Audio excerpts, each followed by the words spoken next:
You are listening to The Growth Signal. My name is Alyssa Nolte, This is Craig Andrews. and we're going to get right into it. Craig, what is your hot take? My hot take is for everybody that's trying to outsource customer engagement to AI, it's not going to work. If AI was good at human connection, then OnlyFans would not be a viable business model. Oh my God, I cannot wait to get into this conversation. I pretty regularly joke with people like, hey, if this whole business owner thing doesn't work out, I guess I'm going to have to explore that OnlyFans thing. But obviously, like, that's a true joke. But no, it is so funny too. And it is unfortunately the topic of conversation a lot on this podcast is there's really a couple different camps. Either one, AI is going to take your job and totally replace you, and we're all going to live in this utopia where we live on on the perfect beach and we have perfect houses and we don't do any work. Or two, AI is just hype and it's never actually going to do anything for you and it's just, a flash in the pan. I tend to fall somewhere in the middle. So I would love to dive deeper into kind of your experience with outsourcing AI and why you think it's never going to is it not going to replace us? I'm making an assumption about which camp you fall in. Yeah. So, I mean, let me just start off for all those that already hate me. I use AI every single day of the week, multiple times a day. It's an immensely valuable tool that's changed my life. And if you're not using it, you should be using it too. But for the sake of all that's good and holy, do not outsource customer service or sales to AI because it's not good at human connection. And I don't know what's missing, but there's something that's missing. And my biggest proof positive. So let me go back to the 1990s when the internet was new. The only online businesses that made money were porn. And so it's not like the industry doesn't have the interest, doesn't have the money. They have both the money and the interest to replace all their actors. But for some reason, it's missing something. I don't fully understand what it is, but it's missing something. I just came across a company and I'm going to need to like look up the name of their website, but they are essentially offering AI SDRs and this idea that you can like interact and engage with a person and it's it's like a voice conversation, right? So you can see this avatar on screen, it's an AI and you're talking to it and there's just something about it. And I think I figured out one of the things is that she doesn't blink enough and she just stares at you. And so like when she's having a conversation, so if you're watching the video version of this, she's having a conversation and she's just staring into the camera and she'll say something and then she won't move and she'll just stare at you. And it's almost like we as humans, we grab our drink, we move around, we touch our hair, we exist in a way that isn't so still. And I think that is part of it. Yeah. Um, and it also, I think they do not like the AI, whether you're interacting with one that has that visual look or if it's just a chat bot, they don't have all the context that you have as a person who is engaging with a customer. Like you can't take everything I've learned the last 15 years and boil it into a database. Yeah. Well, and here's something else. AI has an inventory of everything that's been tried before, and it looks for a prior pattern to say, hey, you know what? We're going to use this pattern that worked before use it now. But something somebody told me, it's so valuable. They said, without surprise, there is no delight. And so, how can you surprise somebody with a proven script, something that's been used again and again and again? And that's where I think just the chaos of human interaction brings that opportunity. The other thing too is I worry that our brands are going to fall into the trap of all of our AI sales and customer success, customer support, little robots sounding the same because they're trained on the same models that are underpinning all of these businesses. So, in the same way that we're seeing logos change, where my Taco Bell logo is now a square and there's no sombrero in sight, and how Wendy's has the same kind of logo, and we see all and Cracker Barrel, that whole thing with Cracker Barrel, where all of these logos are getting this same like faceless, personality list rebranding. We're going to see that same experience with sales because if we're all trying to build off the same playbook, we're all going to feel the same. And therefore, it's not going to be surprising. It's going to be exactly what you expect. And sometimes expectations is good, but how are you really going to differentiate when your AI is running the same playbook as your competitor's AI? Yeah, and it's funny when you say differentiate, you trigger something in me because, um, we work with a lot of businesses. Our favorite business to work with is somebody that's in a crowded or commoditized market where they're fighting to differentiate themselves. And what we tell them is when you can't differentiate on what you do, the differentiation is you. And so it turns out that best, in my opinion, the best marketing strategy is figure out what makes you weird, quirky, and interesting and just amplify the crap out of that. Yeah. I had a someone on the guest one show who once said his hot take was we don't let our freak flags fly enough, and that like you're gonna find your people if you just are who you are. And this idea of like too many of us are just trying to match the vibe, the feel, the playbook of our competitors, and then really we're gonna be unhappy because those aren't gonna be our best customers. Right. And kind of going back to something you said a minute ago, when, 3 years ago, I was sitting at a conference where Google was speaking, and somebody asked them, they said, "Hey, can we use AI to write our blog articles?" And Google was like, "Yeah, sure." And I remember listening to that. I was like, I don't believe that because that contradicts every bit of advice that I've heard you give for the last 20 years. And what people don't realize when they think, "Hey, I found my new blog writer, it's called ChatGPT." I'm like, "Oh, like you're the only business that came up with this idea?" Guess what? The new noise level is mass quantities of AI written content. Yeah. And so you're not going to rise out of the noise by having AI write your content. You're going to rise out of the noise by doing something different that AI isn't doing.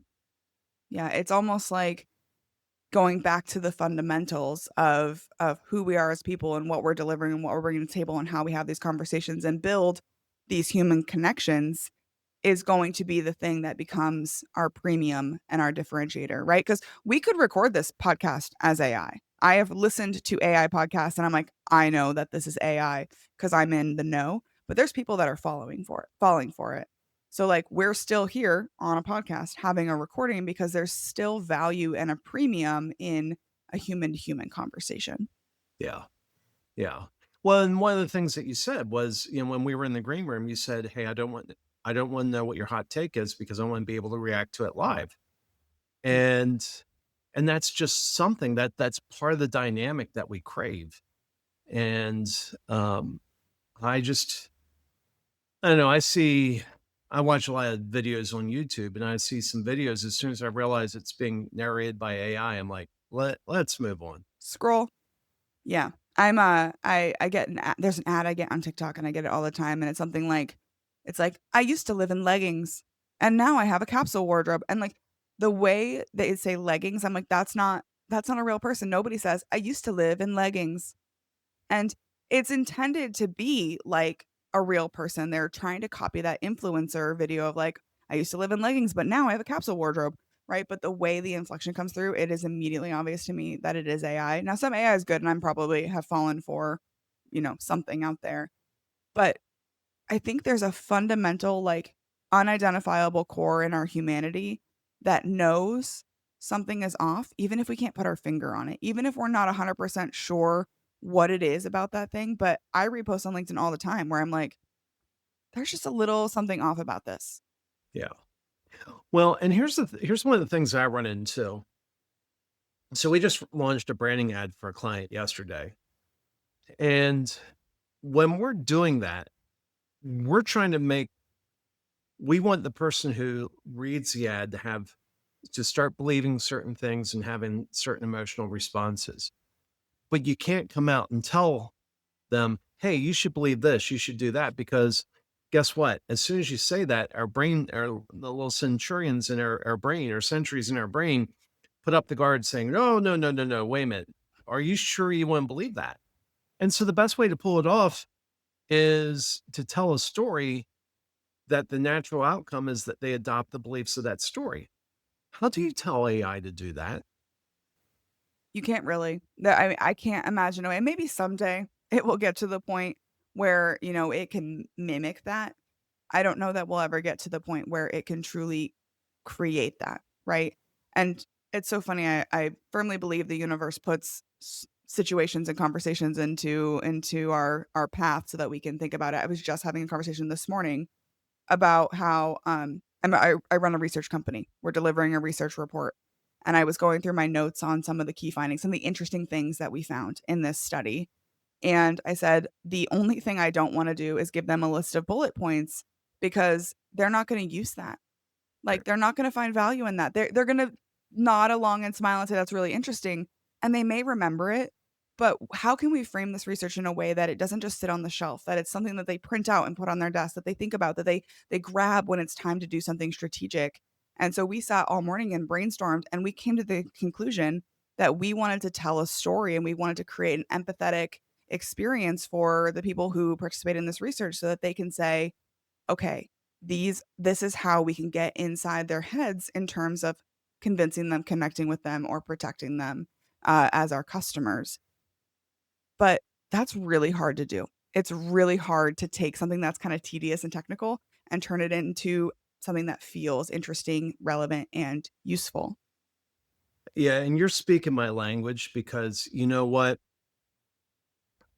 Stories are what persuade people. And if I can go geeky for about 30 seconds, Every listener of this show is snapping and clapping for you to go geeky. They are those people. okay. All right. So the whole left brain, right brain. Well, I'm a left brain person. I'm a right. Okay, that's crap. It's been largely discredited by psychologists, and it's really some language for it is system one, system two. Another language is fast brain, slow brain. Here's what it means: 95% of the decisions are made in the back portion of your brain. It's like a high speed pattern recognition device that looks for patterns and says safe or dangerous, desire or hate, and just makes these decisions at lightning speed. The front part of your brain is the only part of the brain that can answer the question, why did you do that? But it wasn't involved in 95% of the decisions. It was only involved in 5% of the decisions. And when you ask it and it's missing data, it fills in the gaps with crap. Mhm. The person doesn't know that they're lying when they answer their why. Their brain lied to them and gave them something that's just completely false. And so that's why I'm like, be really, really careful with customer surveys. But if you want to move people, the only way you can move people, if you really want, to grow your business and create the branding and the experience and the marketing that's going to grow your business, you're going to do it by programming people's system one thinking in the back of their brain.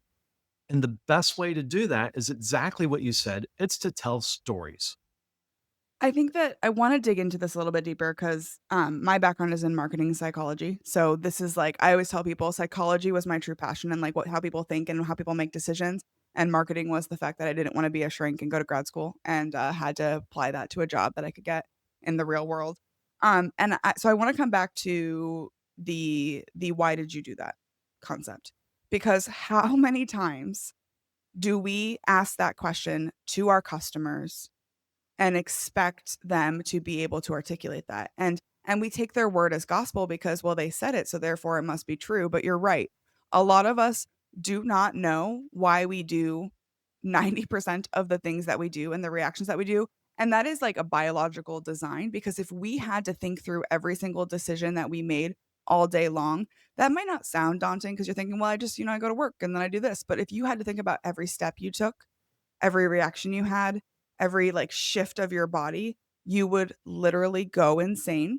It's a protection mechanism for our brain, not intentionally lying to us, but protecting us from, like, a literal overload. Well, and I would say you would starve to death. Okay. I'm That's going true. to go geeky again, if that's okay. Do it. So your brain is 2 to 4% of your body mass, but it consumes 20 to 25% of your energy. Yep. And chess masters have been known to burn 6,000 calories during a chess match. Okay, here's a story from my past.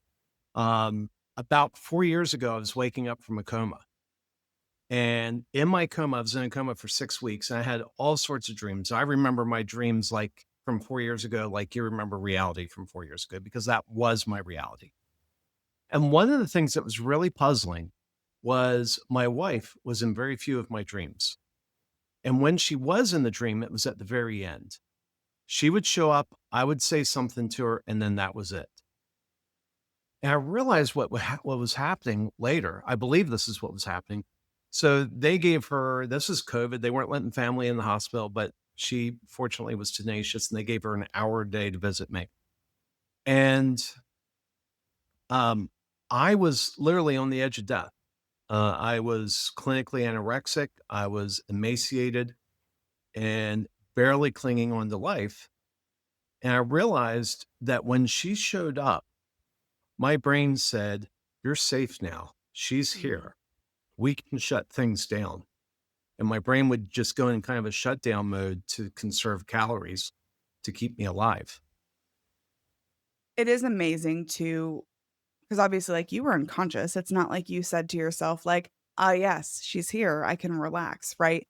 In the same way that, they talk about when kids when you pick them up from daycare. I have 2 young children, so I would pick them up from daycare, and the first thing that my kid would do when I walk in from daycare is just start sobbing, right? Just start sobbing, and they say, like, "Oh, don't worry about that," like, it's not that they had a terrible time at daycare, it's just you were there, and now all those big feelings could be let out because their safe person had walked in the door, right? Mm, But, in the same way that you in your medically induced coma couldn't articulate, "Ah, yes, my wife is here, I feel safe, I can go ahead and just, like, let it go."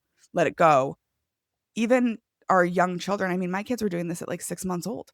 This is an instinctual lizard brain response of, "I'm safe, and I can let it all go." yeah, and one dream literally ended, um, so in my world, I was in a weird medical commune in West Virginia. It was in a Victorian house.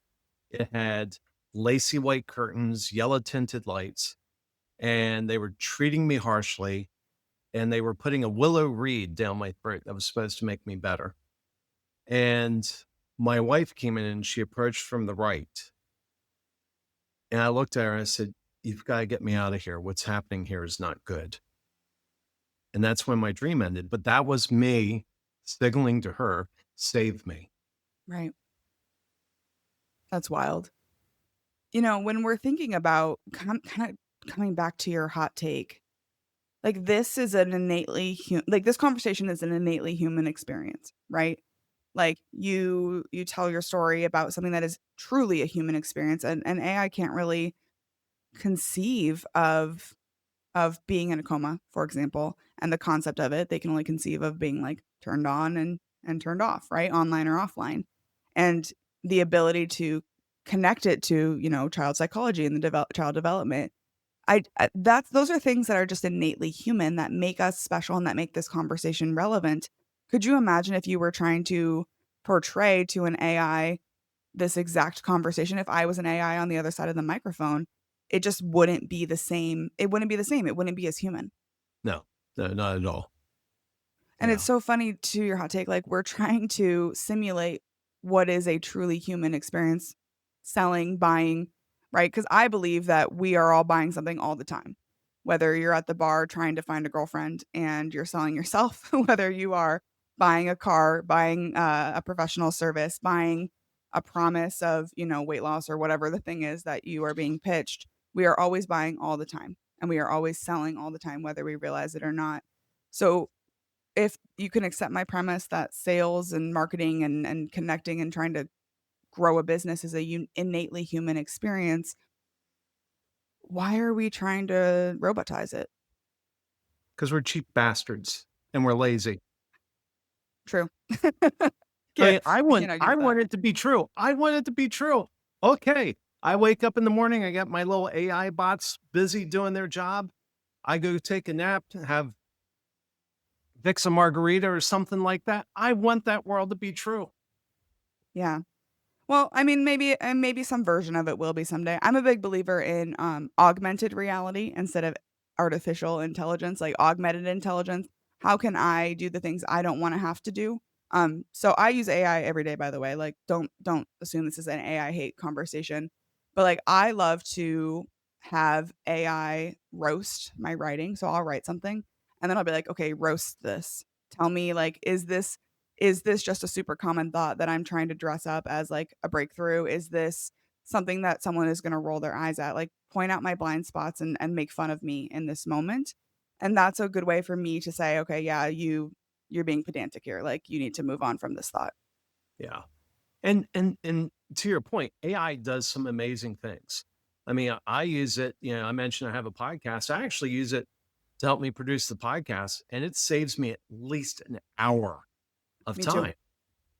And it's wonderful. It's great at summarizing things. It's great to have as a brainstorm partner. I'll ask it, "Hey, give me 10 different ways of saying this." Right. And it's not that it gives me the answer, but usually it helps point me in the direction of the answer that I end up using.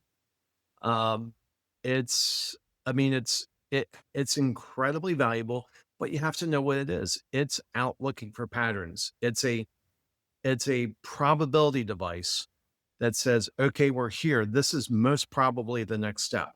Okay, once we take that next step, it's most probably the next step. But, you have kids, right? And I'm sure they surprise you all the time, probably in the sense of, "Why did you think that would be a good thing to do?" I have a 10-year-old boy, so yes. Yeah, yeah, and but that's human. You sit there, it's not like you haven't been around humans your whole life, but your little 10-year-old boy, you're like, "Why in the world did you think that was a good thing to do?" And but that's it. That's the surprise. That's part of being human is we do some things that are unexpected. So if someone is listening to this and they hear our point of, we have to keep that humanity in it, but they also need to start integrating AI for whatever reason, whether it's board pressure or trying to increase their bandwidth or just trying to have a thought partner like you mentioned. What do you think is the biggest blind spot with people who are trying to implement AI, and are trying to do it the right way, but are still kind of missing the mark? Oh, that's such a good question because you threw the qualification in there that they're trying to do it the right way. I run across fairly few of those people. Most of the people I'm running into they're like, "Yeah, it's my new blog writer, it's my new SDR." Uh, Yeah. and like, "Yeah, no, no, it's not." Um, but I think the biggest well, let me talk about where it's bitten me in the butt. So I was doing some writing for a client and I just needed a little bit of information, like background information. So I'm sitting there asking it something. We were writing the story where we're tying Reggie Jackson and the 1977 New York Yankees team to his company and kind of what inspired him. And so I asked the question, I said, "Who was the batting coach for the New York Yankees in 1977?" And it gave me a name. It was complete crap. It made it up. It was a Yep. hallucination. And my buddy who knows a lot more, my client who knows a lot more about baseball than I do said, that dude didn't join the Yankees for another 2 years."